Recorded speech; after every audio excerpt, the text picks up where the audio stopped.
পঞ্চায়ততো কংগ্ৰেছ ক'ত আছে দেখিলে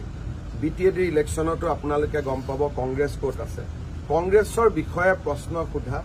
আৰু কণ্ঠ শক্তিৰ অলপ ক্ষতি কৰা একে কথা পাৰ্টিটো লাইনততো থাকিব লাগিব যে লিষ্টত আছে বিটিএডিতে কংগ্ৰেছৰ পজিশ্যন কিমান 8-9 নম্বৰত আপোনালোকে নিজেও জানে গতিকে কংগ্ৰেছক কোনেও ভাল নাপায় আৰু কংগ্ৰেছৰ ৰাজনীতিটোৱে গণ্ডগোলীয়া ৰাজনীতি কালি আহি কৈছে যে আমাৰ দিনত আমি দিছপুৰত আছিলো আমি কেতিয়াও কোকৰাঝাৰত নাহিছিলো কিয় নাহিছিল মুখ্যমন্ত্ৰীজন আহিলেহে উন্নতি হলহেঁতেন মুখ্যমন্ত্ৰীজন অহাৰ কাৰণেহে আজি মছলপুৰৰ পৰা বৰমা ফটাফট ৰাস্তাত আহিব গলো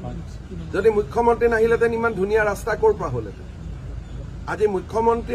আহে কাৰণেহে পাগলাদিয়াৰ ওপৰত 2খন দলং হল তাৰমানে তেওঁলোকৰ কথাটো কি যে আমিও নাহো তুমিও নাহো কাৰো কাম হ'ব নালাগে তুমিও ক্ষমতাত থাকা আমিও ক্ষমতাত থাকো তো তেওঁলোকৰ গোটেই ৰাজনীতিটো ক্ষমতাৰ ৰাজনীতি